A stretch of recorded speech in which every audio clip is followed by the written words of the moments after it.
All right. Hello, everybody. Hello and welcome. We are so excited for this week's episode of Saturday Night Later.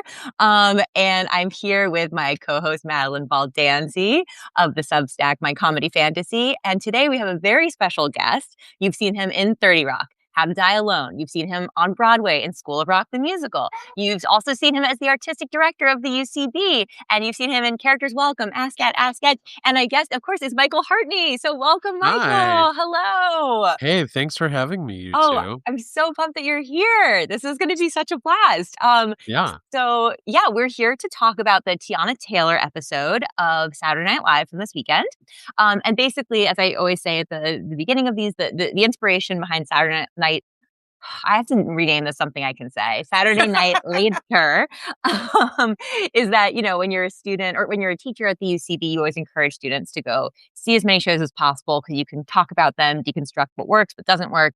It's much easier to sort of to do that when you have a shared sketch show experience. It's very hard to have a common sketch show experience beyond, an immediate class because sketch shows are often live in small underground theaters. But Saturday Night Live is a show that we can all kind of watch and talk about. So the goal is to sort of talk about and deconstruct the sketches on the show in a way that is like constructive and teaches people and can be harsh, but educational. So that's the goal. And harsh but educational is really my brand. I know. I was going to say, I feel like this is why you're sort of the perfect person as a guest, because as the artistic director, there's sort of no one who's like more allowed to be extra harsh, extra critical, but also extra educational as you. So there we go. Sure. Well, first, I'd like to suggest maybe like coming up with like a shorter name for your show, maybe like SNL or something. SNL. Does that work? SNL. That's good. SNL on that's NBC. easier to say. SNL on NBC. I think we're gonna do that. Mm-hmm. I think that's great. Perfect. That's okay. I think I'm already learning stuff. This is great. Perfect. That's what I'm here for. Awesome. Great. All right. So without further ado, let's just go ahead. I just saw Frank's comment. I'd rather Michael be a catty bitch for it. And you know what? Totally fair. There were some real highlights and some real lowlights this episode, and I'm excited to chat about it. So actually, before we jump into specific sketches, I'd love to just do a temperature check on this episode. What were you feeling, kind of overall broad brushstrokes on this episode? Here's what I was thinking while I was watching it. Yeah. I was thinking, I would have really loved to do the Finn Wolfhard episode. Because I quite enjoyed the Finn Wolfhard episode. Mm-hmm. I did not enjoy this episode as much. Yeah, that's totally fair. I think that, as we often say to our students, you learn even more from watching things that don't work. So it kind of makes me even more excited to jump into a show that had a lot of stuff that really, really did not work. Madalyn, how about you? What was your temperature check?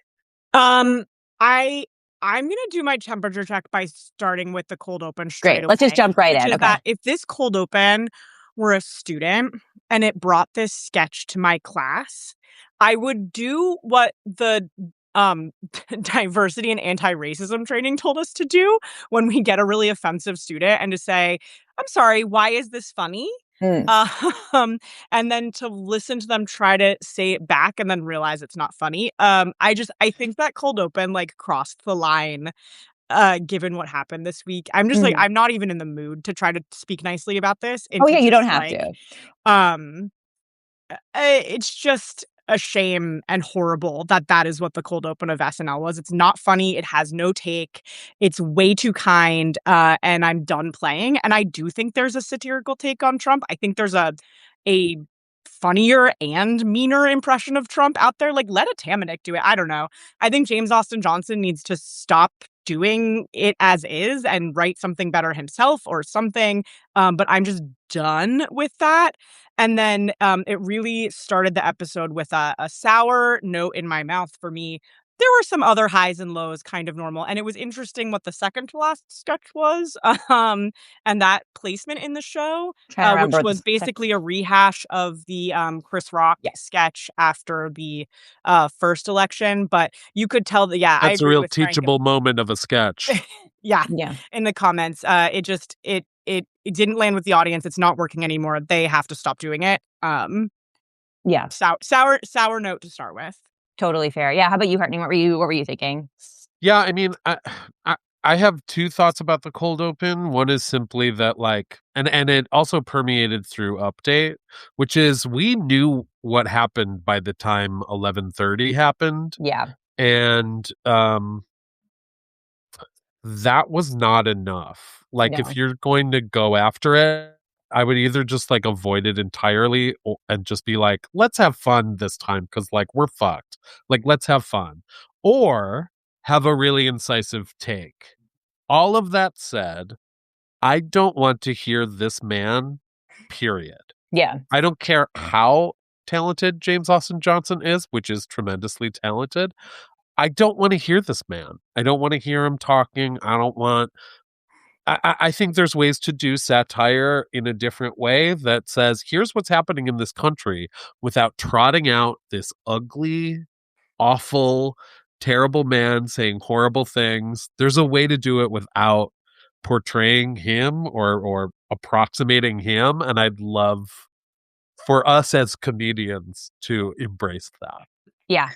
I think that that all sounds totally right to me. In a way, it was kind of funny when we got to the Mr. On Blast character later on in Weekend Update to peek ahead. I was like, but that's what they're doing. That's what they're doing, the like Mr. On Blast thing with this like impression. It just feels so toothless at this point. And I do think there is something that just feels sort of inherently offensive about just doing something toothless, especially after the kind of day that Saturday was. So that was a really, I agree. It just felt like kind of, and you could, again, I know when Frank was a guest on the show, we talked about how the audience was really felt like it was becoming more and more of a character in this season of SNL, like just what they are responding to, what they aren't responding to. And I think that in this episode, especially with that first sketch, it really felt like, okay, the audience is really not responding to this. Everyone's just kind of impatient for this to be over, not feeling it. Like, it doesn't matter that it's an impressive impression. It just really is not doing it. They have to stop doing it. Yeah. It's honestly like beyond a bummer. I will also say that it was a 7-minute long cold open. And when it happened, kind of breezy by their standards, isn't it?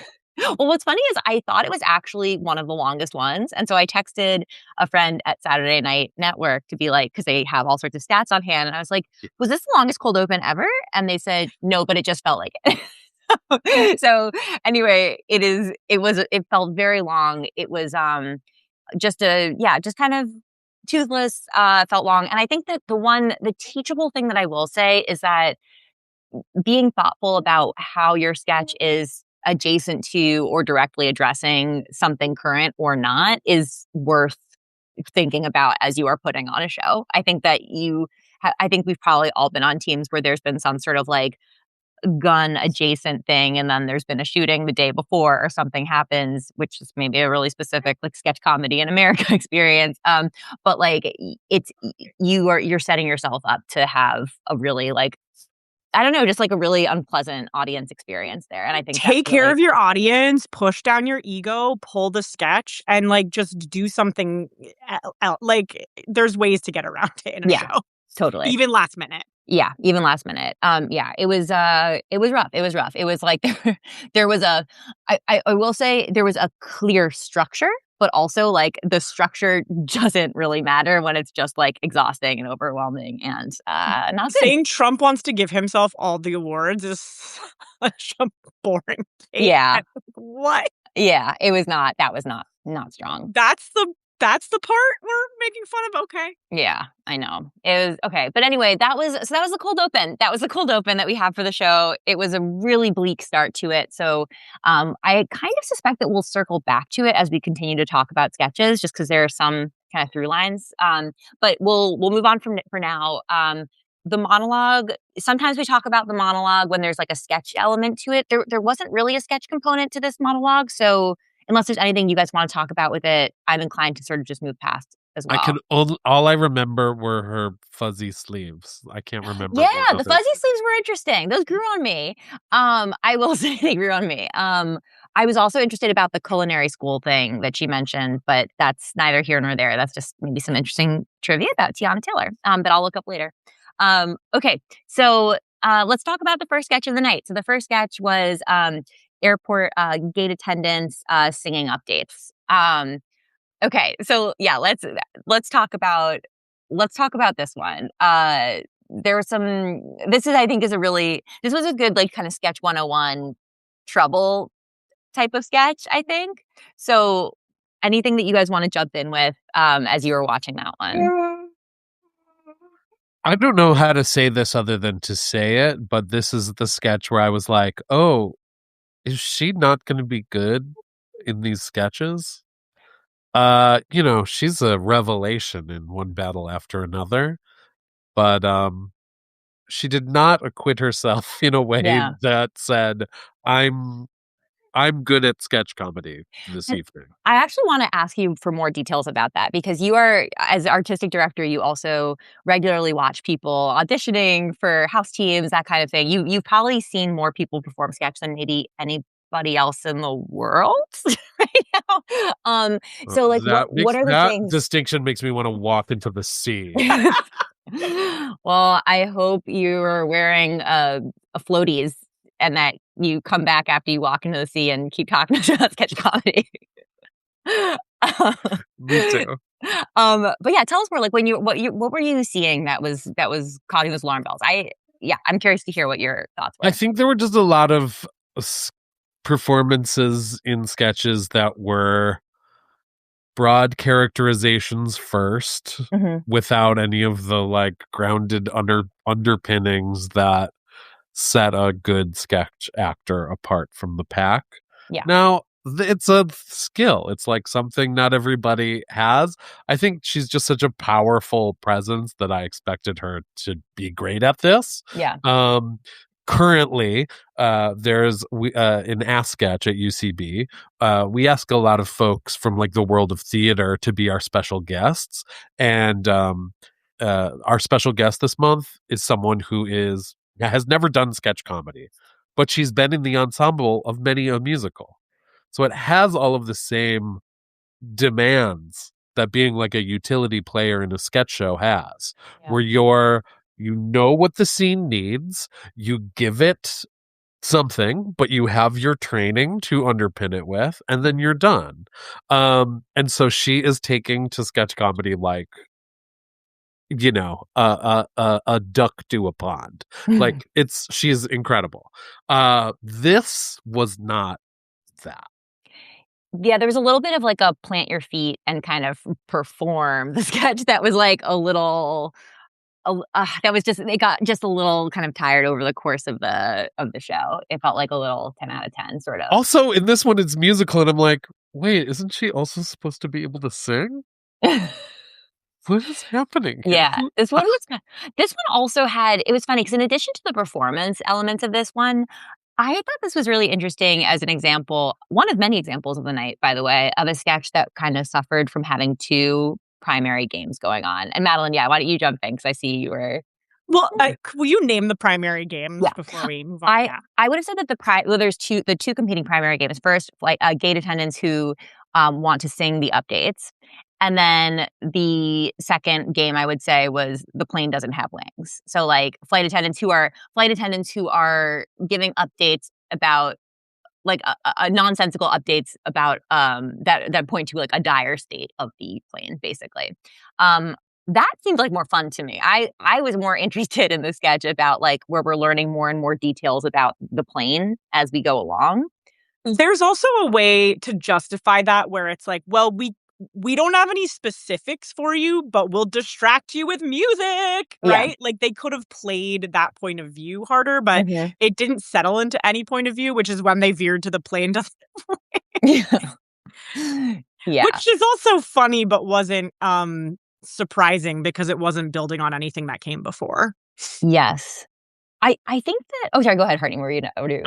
I'm more willing to say that there was one game, and it was that they sing the updates no matter how dire the update is.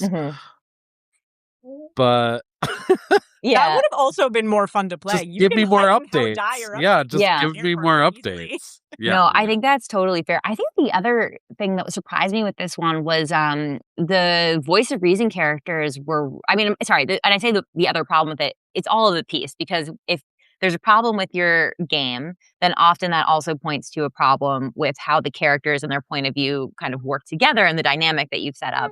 And I think that the voice of reasons regularly were saying this is ridiculous as it went. And it was there's almost a point where it was like they're more unusual just by how hostile they're being. But then it kind of felt like it was veering back and forth. But yeah, it just felt like it wasn't a well calibrated scene to me in terms of, and it couldn't really be because there was sort of no specificity or anything to heighten with their game. If you have a clear game, it's really easy in the middle of a scene to let your voice of reason characters go, you know what? Or at least one of them, you know what? I like these songs. And then play along. And then you can have even more fun. You can if the no, stop is slowing down, just doing more songs, which should be funny. You can have them switch over. But when there's no real point of view to begin with, that's hard to do. Yeah. I think calibration is a good term to use because it comes up later in the show as well. Yes. I think this is one that we'll keep coming back to. And I often talk about in the book I've been writing about like sketches as having dials, right? Like there's all these different terms. And if you are turning up the dial of your voice of reason character, you might be turning down the dial of some other piece, right? Like if you're turning up the dial. And I think that I'm desperate to fiddle with a dial of a later sketch. Yes, I think that there were several. I really want to. Yes, there were several sketches that sort of had too many dials that were turned up. In this case, the voice of reason was turned way up. The first beat dial was turned way up, and then there was no additional beats that really happened. So it was a little bit wonky, this one. I feel like there was one more thing I wanted to mention, but I'm drawing a blank on what that was. So we can anything else that we want to add about this one, or should we just move on to the next? Yeah, great. Okay, let's move on. Yeah, I think this one as you're writing sketch, it's always good to see like what is the part that you expect the audience to laugh at and have fun with. And I think that at a certain point, them singing is sort of just like not going to cut it. And I think that's what we were starting, what maybe we got a little bit stuck with in the sketch. And so it just didn't really go anywhere. Okay. The next sketch was the commercial parody for the One Battle After Another action figures. I would like to recuse myself from this because I haven't seen it and it didn't make any sense to me, which is also maybe a problem with the sketch. But I'm looking forward to the movie. Didn't understand this sketch at all. Okay.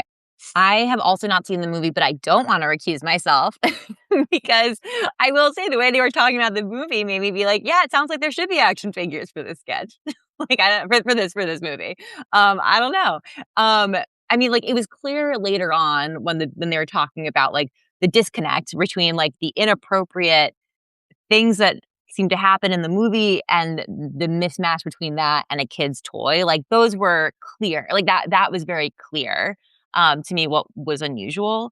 It didn't really do much for me. But again, I haven't seen the movie, so I don't know. But Hardy, what did you think? You've seen the movie. What were your thoughts? Yeah, I just think it's kind of I mean, I get it. Like, I don't know. I thought it was fine. Yeah. I thought there had to be something else to it, and I missed it. I can't believe that's all it was. Wow. I think it's literally just, this is not a movie for children. What if we made action figures based on it, which, you know, they did much better with Philadelphia back in the day. I don't know if you remember this, but there was a line of Philadelphia action figures where Tom Hanks is defending himself against wrongfully being fired for having AIDS. I would say that was a better example of this does not translate well to toys. I take your point, Marina. It definitely is an action movie with big, crazy, colorful characters that almost lend themselves to an actual action figure toy line. But yeah, I mean, it was just like, oh, I've seen this before and done better. I don't know. Yeah, like to the point where I almost think that this would be a good Sketch 101 writing exercise, actually, because the premise of like action figures from a movie that doesn't seem like it should have action figures is something that we've all probably seen a lot, but that you could, in terms of practicing coming up with beats, it would be great practice, right? Because like, as you mentioned, Hartney, like the Philadelphia one, like that, you can brainstorm a bunch of things that point to that disconnect, right? Because the fun of a sketch is often the friction between what's expected and then the unusual thing, right? So in this case, action figures, we have expectations for what those are. And then when we hit a movie that doesn't seem like it should have action figures, like that, there's like fun stuff there. But yeah, it seemed like we're more of an exercise, like kind of an ad lib sort of thing than, or Mad Libs than like, I don't know, than like a strong premise, I think. Yeah, I think I'm probably less cool on it than you two, but I do agree that it's not, we're not, we're not making history here. We're not making history. All right. Let's move on to the next one. Okay, so this is the Quefs one, the NFL, the sportscasters talking about Quefs, the show about queer chefs. Okay, this one, there's a lot of dial stuff happening here. I'm very curious what you guys thought of this one. Yeah, I'll throw it over to you guys. Again, I didn't particularly mind Quefs. It's also like similar to a bunch of things we've seen before where like what's happening in the lower third is more interesting than is what's happening in the larger program. Whether this was like such a strong example of it that we needed to trot out this idea again, I don't know. But like them being clueless about the the world and the culture of a show called Quefts, I thought it was like fun. I was like, oh, that's a funny sub game. I can't wait to find out what the game is. And I was like, oh no, that's it. That's the game. It took me a while to even get on board with the fact that it wasn't the sub game. It did for sure take a long time for me to go, oh, the thing is just going to be Quefts? Got it. Yeah. It took a long time really to figure that out. Felt classic sub game to me. I think I'd have to rewatch it to put my finger on exactly why, but you often see a lot of sketches where there's like you throw to a commercial and the announcer, and that's just a little joke that they throw away. So that's what I thought it was going to be. And maybe there's a world where that turn is surprising, but it wasn't clear enough early enough. And if they had if they'd gone harder on it to start with, they could have heightened to a more surprising place. But it didn't.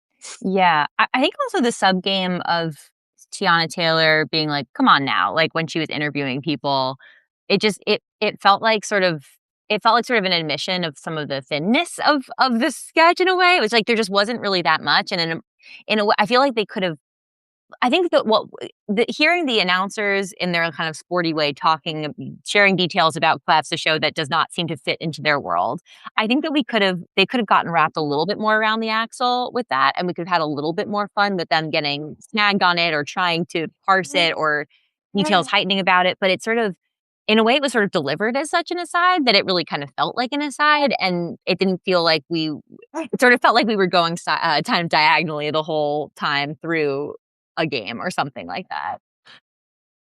Pretty good, Nave. In the background, what you might be hearing is a little bit of snow day, little snow day buddies. Yeah, we are at home with their child. Here for it. So just wanted to mention, in case anybody, it is, for those who are listening on the podcast form and wondering what that might be, that is what that is. Our little and buddies. Folks, at any moment, my cat may need to be let out of this room, and then I will have to do that. And that's just going to be a fun thing we experience together, maybe. And at some moment, I might just start screaming and screaming. Who knows? But anyway, I just I kind of tuned out of this sketch, honestly, but there's really funny places you could heighten, like the kind of like graphics that are advertising it that they could have had, like, like, right? Yeah. Yes, but also this is a place where I do think they were trying to do two things. Mm-hmm. It's just occurring to me now. The whole, like, no one's ever seen the backup quarterback for the Broncos. Yeah. So, and everyone's I think like, that's true, though. It is. It is. But it's like, I didn't know for a long time whether the main game was going to be them making a thing of no one, even his parents or whatever, has ever seen Funny. this second string quarterback for the Broncos. But then when it popped back into Queffs, I was like, oh no, we're all in on Queffs apparently. Yeah. I would love that other game. That sounds very funny. Yeah. There's something very interesting, I think, in a way about this one, that like literally the space that the main game took up was literally the bottom of the screen, you know? And I think that there's a way sometimes when people are starting to write sketches and trying to kind of write this type of sketch where it sort of comes out as an aside, the main game, and then we keep going away from it and then coming back, where like you can accidentally put your game in the lower third and leave it there. And I think it's a really good reminder that you want to find a way to like take the sketch out of the lower third and actually bring it to the main screen so that you can play with it more and in different ways. And I think that the sketch just got a little stuck with that in the metaphorical lower third, but literally. Yeah. Okay, anything else to chat about for this one, or okay, great, awesome. Let's move on to the next one. This sketch is the confidence class. This one I'm excited to discuss with you guys. I think that this was maybe one of my favorite sketches of the entire season. I kind of loved this one. I think that there was a lot that could have been fixed about it. But I really enjoyed this one. I thought the specifics were fantastic. But I want to sit back and first hear some of your thoughts on it before I dive into why I liked it so much. So yeah. I think it's funny that you say that. I mean, Ashley Padilla's a star. They are being very smart about being like, we have this absolute star. We better start putting her in a lot of stuff. Mm-hmm. So that I'm all for. And this sketch made me laugh. This and another sketch that we'll talk about later made me laugh the most of anything. Okay. That said, this is where calibration comes into play. Completely. I would say my big note for the sketch, which again I enjoyed, was I don't need as much from the peanut gallery. Yes. I want more from the unusual character who is the lady who makes objectively terrible choices telling people how to succeed. Yes. Her fast forwarding through the rest of her PowerPoint was by far the funniest thing. It was so funny. So great specifics, great details. I completely agree with you on the calibration of this one. That was my one sticking point with this. And I think part of why was that it also just it in the context of this class, it felt like they came out so antagonistic towards her. And the fun of the fun didn't have to be about their antagonism, right? So like, why make them antagonistic? The fun could be the slow way in which she is dripping pieces of information out that are creating this character, creating this understanding of this like sad woman who's done like really crazy job interview presentation that points at all the ways she's like really unskilled, basically. I think it must have been decided somewhere that the laughs were going to come from the burns on her rather than from the choices she's making. And no. Yeah. I think that voice of reason dial could be turned way down in this one. Yeah, we just want more from Give us Ashley Padilla, please. Yeah, absolutely. I think that the place where that felt most problematic was in that very first why didn't you get the job? I feel like there's a much lighter touch with that one that that someone could be like, oh, why didn't you get the job? It doesn't matter. We're not going to talk about that. Instead of having them kind of persist, I feel like that could prompt her to start like letting out little pieces of information. I think the way it felt so confrontational in that moment kind of shook up the game a little bit to me. Guys, remember that part where we read the entire thing on the screen and then she read it back for us?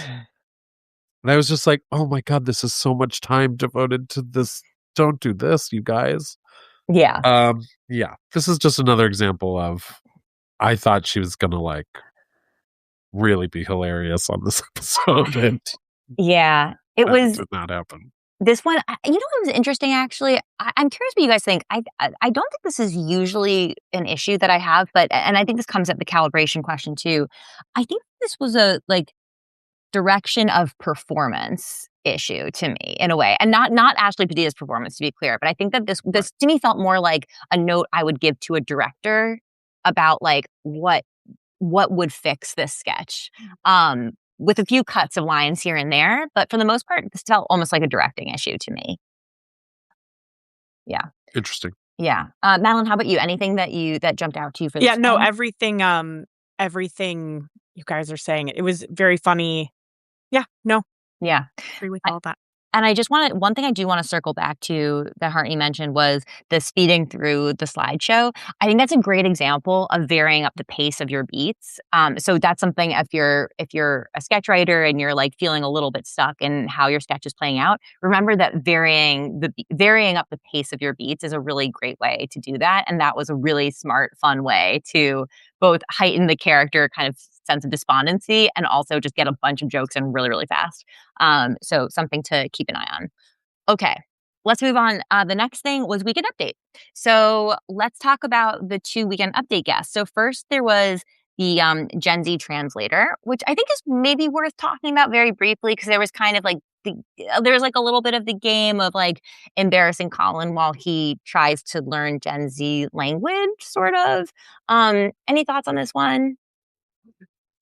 The one thing that popped for me was declaring terms dead after Colin Yes. uses them. Totally. I think that was a fun pattern. And then we had the lightning round of like the complex run-on sentence tombstone. I would say that was the most successful pattern that was heightened throughout this. Yeah, I agree. I think in general, this feels very simplistic. Yeah, agreed. Yeah. Madalyn, how about you? Anything jump out or sort of? Yeah, I'm rooting for Marcelo, but just young slang isn't the most inspiring joke for me. Not super. It almost feels like a little bit. It feels like there's a little bit of self-consciousness in this season about the various ages of the writers, actors. There's something that's self-conscious that's kind of like coming out sideways in some of these sketches. I think it's because like young people don't consume content in the way that Saturday Night Live is like meant to deliver it at all. And so that's what's happening. Yeah, I think that's quite possible, honestly. Yeah, let's just move to then Mr. On Blast as yes, okay, awesome. Yeah, Madalyn, what were you thinking about Mr. On Blast? I think this could have been like tighter and somehow more specific, but I did really enjoy Mr. On Blast. Like at least it was funny, or like at least it was silly funny. Yeah. I wish he had just like a little bit more point of view, but I enjoyed how dumb the moves were. And Jeremy, and I honestly, the writing was pretty just okay on it, but I think Jeremy Colhane is also like someone who just feels quite funny to me. Yeah. I would always tell a student, like, you can just you can learn how to be funny, but then sometimes there's people that I think are just like so funny. And he felt like a funny person to me. I'm excited to see more from him, and his charisma kind of sold this to me. Yeah. I feel like Hartney maybe doesn't agree with me, but I really enjoyed this bit. Yes. What were you thinking, Hartney? I thought it was funny. I think the big thing that they heightened was the dance moves into the freezes, and that was fun. But I think in doing that, again, this is like a calibration thing. I think we lost some of the weird linguistic gymnastics he was doing to put things on blast, which is also a pattern I really wanted to see like heightened as much as that long dance run was. I wanted to see that linguistic pattern also heightened to those heights. That said, like, I'm always rooting for the new folks, and this has been such a fun season to watch featured players pop off. They're very good this year, right? Yeah, they're really. Yeah, it's like it's super cool. It's really fun to just watch them like take up space on the show. So yeah, I'm for it. Yeah. The one thing that I would also add to that is that the sort of I think something that's useful to clock is like the linguistic gymnastics and the like dance moves getting bigger. Both of those are rooted in the same point of view of the character, right? The kind of self-satisfaction with like things that are basic. And so I think that that's a good, even though they seem more disparate, I think it's great for sketch writers to remember that like the point of view helps fuel things that can be interesting in multiple ways, right? As the linguistic gymnastics are happening, the dances are getting more elaborate and self-satisfied. That all is because there's a very clear point of view for the character. So I think that's also going to become relevant, I think, later on too. Okay, should we move on to the next one? All right, so this is the wedding sketch. Grandpa won't stop dancing is basically what this sketch is. Let's chat about it. Yeah. This is strange to talk about. I agree. Because I feel like what's going on here is really particular to an SNL host, which is kind of like like you wouldn't have an SNL host on Maude Night, so this wouldn't come up on Maude. But like a grandpa dancing is not unusual. Like nothing unusual is happening, really. The unusual thing is the host is dancing as an old man, but like I don't know, it just starts to eat itself, and I don't think there's actually anything funny except for it's fun to see Teyana Taylor do this, maybe in theory. Yeah, it's a weird one. Right. I completely agree. There's some like there's like layers of meta stuff because like it's not an old man. A wedding is a place where you do dance. They really weren't foregrounding. Oh no, they talked about the hip replacement. The hip replacement. Like, would it have made more sense if this was in a hospital or something? Like a place that's less expected to dance in? Like I guess I honestly I feel like this one was like almost I mean I can't even say it was a meta sketch. It was not. This one I think was just like stop dancing grandpa was basically how every beat ended. And it felt like there was sort of nowhere to go. And it probably just came out of the fact that Teyana Taylor can dance. I don't know that there's that much else going on. It felt like she really wanted to do it, and they said, sure. Yeah. Well, what I will say is, I was like, oh, she's good at this. Yeah. She can dance. Yeah. That's cool. Good. I think it's interesting though to think about. Let's think about like working backwards from this. Okay, so like let's imagine that like you're in a sketch group and it's time for the actors to pitch, and one of the actors is like, okay, somebody has to write up my pitch this week, and I have a really convincing old man outfit, and I'm really good at dancing. Okay, so like that's sort of like what where I'm imagining we started from. Okay, if we need an additional sprinkle, we could say, and I went to a wedding and the grandpa was dancing so much and I was worried he would hurt himself. Okay. Let's talk about like where is your head going in terms of trying to find a sketch for this? Is there a place to put the sketch? Maybe a funeral? Maybe the literal opposite of a wedding? Maybe, yeah. Where it's like, please stop dance. I don't know. Like the grandpa who dances at every family event, whether it's appropriate or not. Like here's a beautiful song commemorating their dead loved one and dances to it. Yeah, maybe. It's like, this is a celebration of life. Like, I think grandpa, this is too much joy. I don't know. Yeah. The other tricky thing about this one is it's like, okay, being old isn't unusual or funny in and of itself. Like, if we call a hip replacement a disability or a knee replacement like a temporary disability, right? Like, that's not unusual or funny. So I think there has to be a way to disconnect, like, the idea that being old and dancing is funny. Like, I agree. and so that's strange and hard to get past. I almost think there's something to kind of take a step further back. Like the fact that people like don't want an older person to dance at a wedding is like maybe more unusual. And I kind of wonder if there's like the fact that like he's dancing with the bride and like getting kind of sexy with the bride, like maybe that's actually where you want to have the game where it's like everyone being like, oh, it's silly grandpa, but it's like actually like the groom is like, no, weird predatory this is grandpa. Yeah, like and then that sort of works in a different direction. It's not great. But anyway, I think that this one I think suffered a little bit from like nothing particularly unusual happening. Yeah, Frank, I see in the comments. I think it probably that came makes from an sense. older generation's affinity for Earth, Wind, and Fire at events.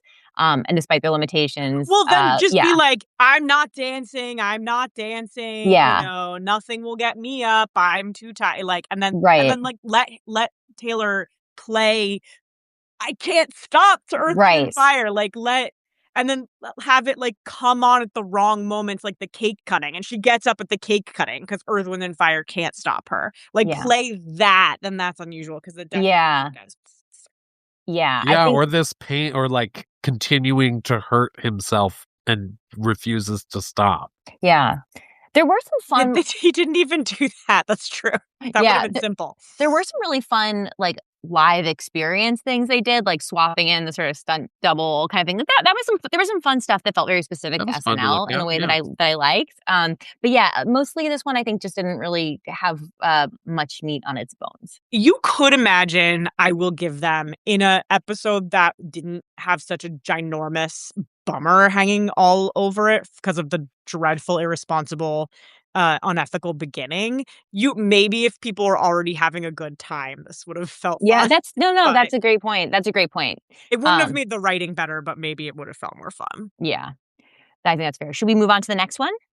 Yes. Okay, Backstab Island. Contestant who is there to make friends. Okay, wait, Madalyn, tell me about this reaction. Okay.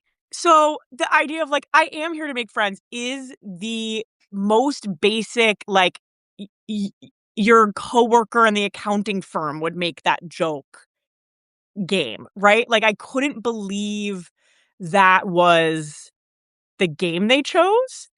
And then, though, I had this glimmer of hope where she was like, I forget exactly what My she college said, but it's friends like, group drifted or apart. the LA, like, when we all get back to Los Angeles, we're gonna hang out. And there was something about, like, admitting that they were all actors living in LA, and she was gonna play that reality of the game show.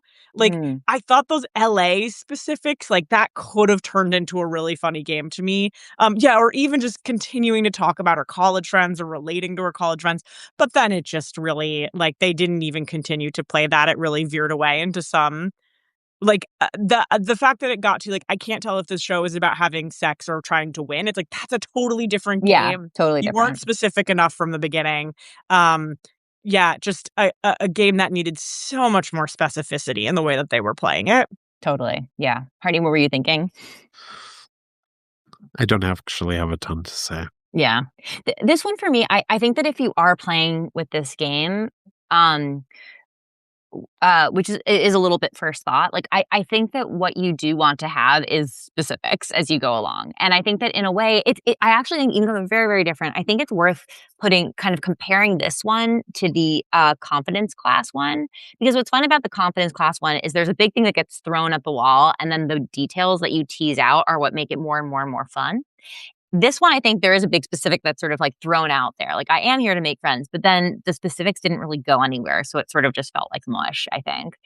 I think the added issue with this one, and this is something they did last episode too, is that this is now the second time that they've had one of these sketches that is ostensibly like a kind of trailer for a show, but where it's taking place live, and it's just people talking direct to camera. And there's a stiltedness that I think really hurts an idea that isn't already strong to begin with. So I think that this one suffered kind of in both of those ways. I didn't mind throwing the juice on Jane's sub game. Yeah, that was a fun sub game. I agree. Fun sub game. But yeah, this one, I just think if we had learned more about like the college friend group, honestly, and there was one point where she said like, I have plenty of money because of, and then I think there's like a misspeak or something in there, but like, of the thing I did that made my friend group separate or something. Like, again, it just, to me, it's like you have to like figure out what the fun is there and like let the sketch sort of build and grow around that branch.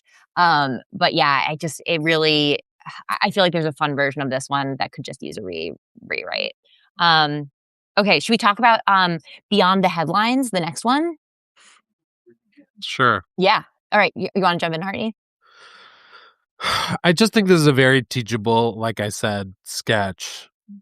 In that you need more than a pattern. You need more than a really like a sketch needs legs, and is just not. It does not have legs. Mm-hmm. And even though the point, like, I understand the point of view of the sketch, I agree with the point of view of the sketch. I mean, I think they were trying to make interesting points here, which is kind of the first time any real points were being made in this entire show.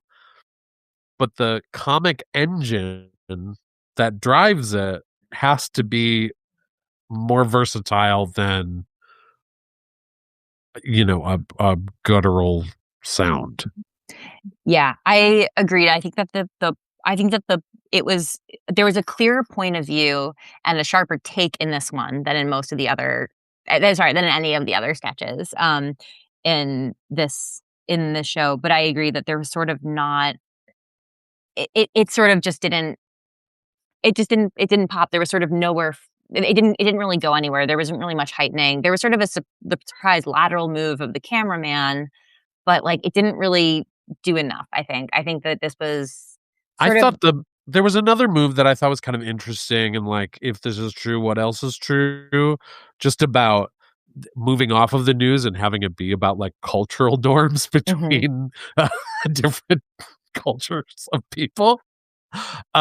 Which again, I thought like, oh, this is interesting, but I know that the punchline is literally just going to be, I'm like, comedy is surprise, you guys.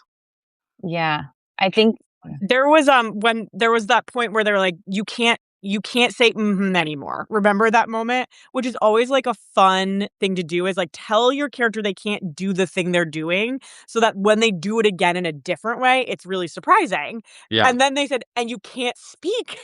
And I was like, no, you just gave them no options. Why did you write it that way? And then isn't the next thing they do just say, Yeah. Don't they just do it? Yes. Oh, is that when the cameraman that's does when the it? cameraman Yeah, does it. Yeah. Yeah, which is a complete lateral move. I also think that like this is a sketch that should have come first politics wise, but it is literally exactly the same idea as the Chappelle Chris Rock one. And I guess that was 10 years ago, but that just like looms so large in my mind and in history, I think. That was like a big deal when that happened. And such a better execution of it. Yeah. And I just don't, it's like it's too similar for me. Even 10 years later. I think that also, I think that there's a interesting and varied versions of this. Again, I think that there could be kind of an interesting exercise in this one to play with who the voice of reason is, how it comes out. Like, is there a version of the sketch that doesn't have to come to a halt with every like, is there a version of this where you're flipping around the points of view so that all of the guests are sort of just going, and the audience is you're trusting the audience to understand with some sort of like with the cutaways that are happening what the perspective is. And I think that there's I think it just felt like it was sort of thin, and I just think that the is a piece of a bunch of behaviors that all amount to something, and that one of the moves is or the look, and that it heightens to something. So it's one tactic, it's one beat, as opposed to it can't be the engine of the sketch. Yeah. And Laura said in the comments, and I agree, my feeling was even if we relied on the guttural sounds culturally, there was so much more they could have played with, which would have heightened the point of view. It was disappointing. Yeah, I think that's completely right. I think there is a lot of ways to sort of give this a little bit something more. And I think that maybe the audience was also kind of like craving a little something more, and it just wasn't. It felt very quiet. This one. Yeah. And I think there's a really interesting exercise in writing this one or writing this point in a way that kind of pops a little harder. Yeah. Any other thoughts on this one, or should we? It was just such a bummer how awkward it felt given what had already happened and its placement in the show. The whole thing was a bummer. Yeah, totally. All right. Last sketch of the night before we go into the questions that people have submitted. So this is the pre-tape sketch, Meeting the Parents.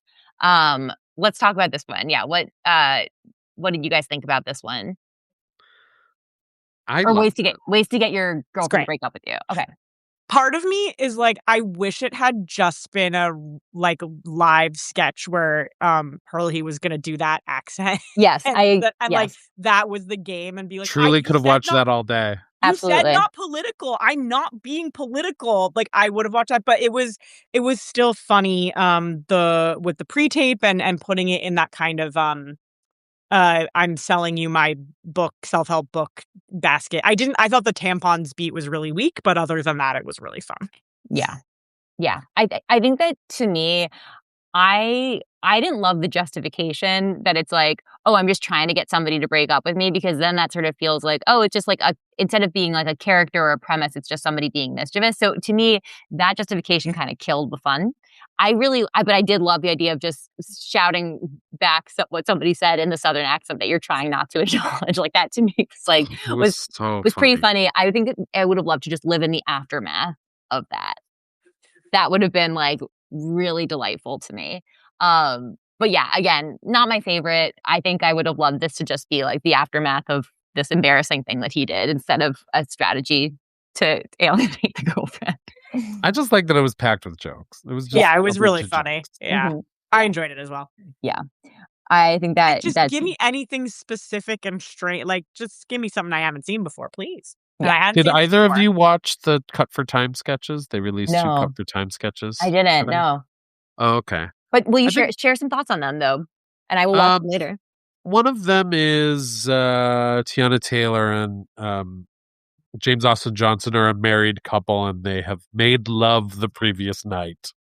And Teyana Taylor, the stepmom, is concerned that maybe the kids saw them.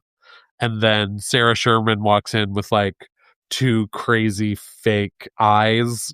I was wondering where she was. Okay. Yes. So she had a big sketch cut, and it was this. And just like can't unsee what had happened. And then siblings come in who also saw some of it. The dog saw some of it. I think there's just like a lot of material in the sketch. Like, you know, a dress rehearsal sketch always plays weird. Like when you watch it on YouTube, it's like, oh, that was kind of weird or whatever. But there were a bunch, like the things they were saying also teed up, like alluded to the things they saw the previous night. So then the faces of the parents would dance around repeating that phrase. There was just like a lot to it in a way that I found fun. Should it have been in the show? I don't know. But it certainly was like, oh, here's a sketch that like takes a premise and like does a lot with it. Mm-hmm. And I feel like similarly about the second sketch, which was like a mom group walking through the neighborhood, and each had like they're competitive with each other. So there's that like, you know, Penelope / that Jack Black sketch from last year thing of trying to outdo each other. But just each person had like a different like weighted vest that got increasingly large, just trying to make the walk harder on themselves. And it was, you know, it wasn't a home run. Obviously it got cut, but it was like, oh, I see how we're heightening this. Interesting. Okay, I'm definitely going to check those out. Because I do think that part of what was strange with this episode was just how little premise, exploration, work, whatever sort of happened. It really felt sort of like a little flat, a lot of them. But yeah, I will definitely check out both of those. Those both sound like fun. Should we chat about some of the questions that came in? Oh, yes. Okay, great. Okay, so the first question we got, is there a top 1 to 3 things that every character piece needs, or is every piece different? So again, is there a top 1 to 3 things that every character piece needs, or is every piece different? So before we jump in, can we kind of quickly define like what do you think of as a character piece? How would you define what makes a character piece, whether it's a monologue or a character sketch? I think just a character piece means that the game of the sketch is rooted in an unusual character and their unusual point of view. Yeah, that sounds, yeah. So whether that's a monologue, whether that's like, you know, the aforementioned Penelope sketch, that's a character piece. Yeah. Yeah, So- my only answer straight away was like just a specific point of view. Yeah. Yeah. Yeah. I think so too. Yeah. So in terms of what are 1 to 3 things that every character piece needs, a specific point of view is, yeah. As a specific point of view, I would also say a clear base reality at the top.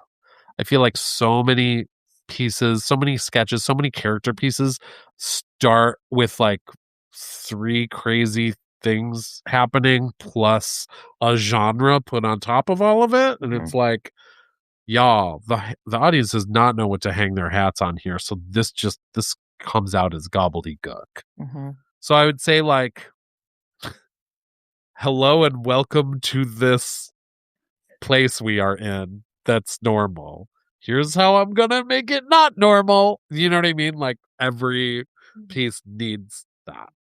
I will also add that what that base reality is, and I think I just want to emphasize this point, that it like has, yes, I agree, it has to be clear, but when Hartney says clear, that doesn't mean like grounded in real life. So the Foundation had a really wonderful character sketch. I think it was written by Aaron Fenton and performed by Erica Hernandez a while ago. That was like, hello, I am Ben Affleck's back tattoo. It was like the top of the sketch. And it's like, that's a pretty wild base reality, but we know exactly where we are. And so you can have the fun from there. But right? we know what it is. We know what it is. So that's the difference. I think if you're bristling at the idea of like being a clear base reality, just remember clear is really different from grounded. So clarity is the thing. So clarity, clear base reality, point of view. And then I think the other thing I would add is like maybe just specifics, like just making sure that it's not just you're not just relying on sort of a person being in a specific kind of way on stage, like just making sure that there are actual concrete things. Gotta that you write some expect, jokes. Yeah, that you expect the audience to laugh at, whether it's jokes or whether it's like a physical thing that is happening over and over or what. But there just has to be. It can't just be kind of vibes on stage most of the time. It can't just be kind of vibes. Can't just be kind of vibes. Anything else that comes to mind for like character pieces? I know, Hartney, you're also in the middle of mod auditions right now. Are there like things I'm at the end of it. Oh, you're at the end of it. Well, I'm at the very congratulations. end. Anything that comes to mind in the context of having just watched quite a few auditions? Nope. I think what we're saying applies and makes sense. Perfect. Great. A POV, a clear base reality, and material, jokes. Perfect. Great. Awesome. Okay. So then the next question that came in was, how do you get younger sketch writers out of the this is all cringe phase? And so I followed up just to be extra sure I understood. And so basically, they followed up, I teach a solid amount of younger high school, middle school writers and improvisers. And the idea of being cringe is a hot button topic. What isn't cringe. It seems like a problem of confidence in being silly or trying something scary. But do you have any thoughts or tips? They joke about so many things being cringe, but then it actually leads to such negative vibes. So basically, I think this is a really interesting question because it's framed in terms of like younger, like age-wise younger writers. But I think that the concern that what you're writing is like embarrassing or revealing something embarrassing about yourself and not actually funny is actually relevant for basically any writer of sketch comedy. So yeah, do you have any tips or thoughts on that for working with writers who are very concerned about being cringe? I would say you better hurry up and get unconcerned. Go on. Because well, it's the same thing, you know, I'm also someone who has also taught Improv 101. And there are people who absolutely refuse to do something we're doing in class because it would make them look foolish. And I just want to be like, then you should stop doing this. Because looking foolish is how to get good at this. And it's kind of like our currency in a lot of ways. Like a lot of times an improv scene is successful because you look foolish. And so I just think any kind of self-consciousness about that needs to be eradicated or thrown out the window. And if you are that concerned, you should probably find a different thing to do with your time than writing sketch comedy. Or wait until you're a mature enough person to not worry about cringe. That's what I would say. I think there's like two separate things, the way you phrased it, Marina, that I would be worried about here as a writer. And I mean, in terms of like being worried about being cringe, I feel like young people don't want things to be taped on the internet forever for people to see. But comedy is only like, you only feel like a rock star when you nail it, and when you nail it, it is cool, but the rest of it is deeply uncool. Like, it is it is cringe. I think not only do you have to like look cringe to do it, it just isn't actually that cool of a thing to do. So I agree with Hartney there. And also, failing, like, comedy is mostly failing, and then sometimes you get it correct. So you just have to be fine with failing because you're going to. But then there's this other part of it, Marina, where you said like maybe you're showing a part of yourself that you feel like maybe is vulnerable. And I think that sometimes when you're writing, you might have an idea where you're like, oh, that's too me. That's too weird. Like, oh, that's just my dumb brain. And the moment you have that thought, jackpot, you've done it, you've broken through, because it's like what makes you weird and strange and awkward and blah and blah, like that is the funniest part of you, and that's what we're all trying to mine. And like the minute you can like externalize those parts of you, you've got comedic gold. So like when you feel that way, push through and put it out there, because that's what's actually funny. I love these answers. I also want to talk about this from a slightly different angle as well, which is for teachers as well, who are worried about how to handle this, right? Like how to handle students who are self-conscious. Like, what are tips that we can offer teachers to create an environment that makes their students comfortable? So first, I would say, if you are a teacher or a director and you're watching this and you're like, okay, like they're just all like, everyone's a little zipped up, they're all nervous, they're all whatever. Improv and sketch, obviously two different tracks. They have slightly different ways of approaching it. I think one thing as a sketch writing teacher that I find very helpful that you can do is sort of model an environment where people don't have to worry about pitching, right? About like throwing out an idea. So throwing out an idea to the group, not throwing out an idea into the garbage, but tossing out an idea. So as an example, a turn of phrase that I really like is when you're pitching something to a writer on their idea, is saying like, okay, the bad version of this would be the waiter comes in and trips over the roller skate or something like that. Because you're modeling like, okay, not everything you say has to be funny. You're just trying to help point in a direction, right? So modeling the bad version of the idea that gives some sort of constructive something, but that you're not like necessarily like trying to make it perfect for them. You are helping demonstrate like, okay, you can throw out an idea that like isn't it, but is fine and will hopefully get the ideas rolling for people, and make people feel comfortable with like sharing. The flip side of that is like in a rehearsal or in an improv space, there's exercises that you can do to help people like dial it way, way, way past where it should be. Like, let's try this, but 100% angrier or something like that. And see, like, if that just loosens it up, and seeing what happens if you force them to like push it way in the opposite direction, past where they would be inclined to go, so that when they settle back to like a 25% angry performance or something, they feel more comfortable having done a really zany version of it, right? So I think that just like helping people like find a little more space in their process, and finding ways to like partner people up so that they're maybe in smaller groups, like that kind of thing can be really helpful too. But I think so much of it is just finding ways to create a space where people don't mind throwing out something that's half-baked. Yeah, I just model cringe all the time. Yeah. So.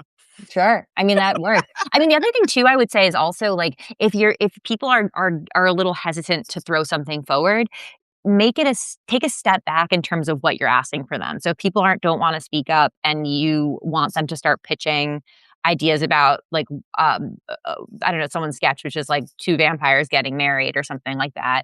Take a step back before you get to the part where they have to pitch something creative and be like, okay, what are things that happen at a wedding, right? Like things that are just listing facts, just getting them in the habit of literally sharing words with each other. This is so dumb maybe, but like even just like showing videos, like, yeah, it's so simple, but students are just like, oh yeah. So if you're not like showing examples in the moment and then just be like, what did you like? Sometimes that's helpful too, just to be like, oh, you can find things you enjoy about any. Yeah. sometimes that helps loosen Yeah. people up as well. Yeah. Really simple. Yeah. Harney, anything else that comes to mind? Yeah. It's tough. I'm terrified of teens. Yeah, it is tough. And I think that it is really just like finding, and I think sometimes that it's interesting to think about what are the ways to do it, because there's kind of two separate things, right? There's like creating the space that makes people comfortable being embarrassing in front of each other, and then there's being willing to do the embarrassing things, right? There's some like practical stuff too, where like I remember I was once I was my writing partner Nico and I had a project in a festival, and the festival director said at the very beginning, like, if you're sitting next to somebody you don't know, you should say, hello, what is your name? Or something like that. And just everybody being in the same room and hearing somebody say that to them was such a beautiful permission structure. And it really made it so that when you were sitting next to somebody and you didn't know their name, it like, you felt comfortable being like, hello, what is your name? So to the extent that there are ways for you to do that as a teacher, that's something to bear in mind. Either it's like, hey, maybe during the break, don't pull out your phone. Like, that's an option, right? Like during a break, like share a snack with somebody, whatever. Like there are ways to kind of set the tone for like what it is that you can do so that people do feel more comfortable sharing with each other. Yeah. Awesome. Or as Frank says, I just remind people we're adults making pretend and they're paying to learn and fail, not to be perfect. And if they continue being too cool, you pants them and point and laugh and scream, not so cool now, are ya? I didn't say it because I just assume we all do that. So yeah.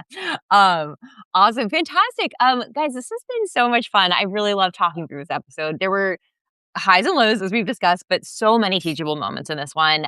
Before we part ways, I would love to hear if you guys have anything to plug. So starting with you, Hartney, anything that you would like to plug?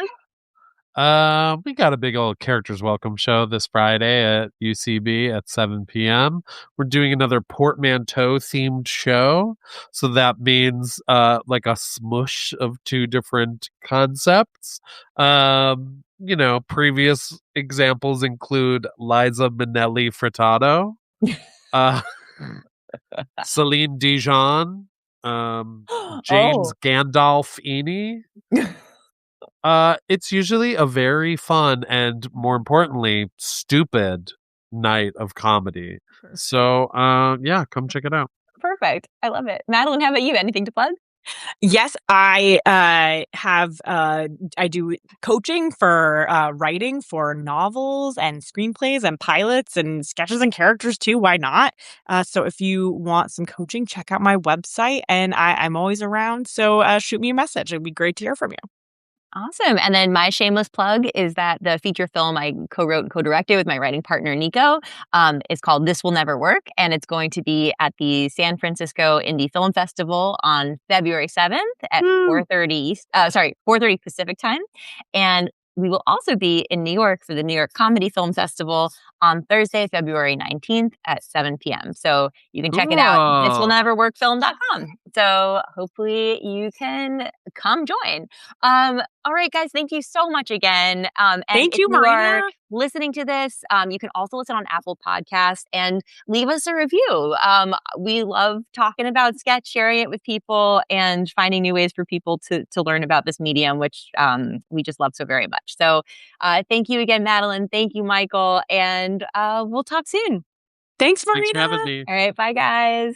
Bye. Bye.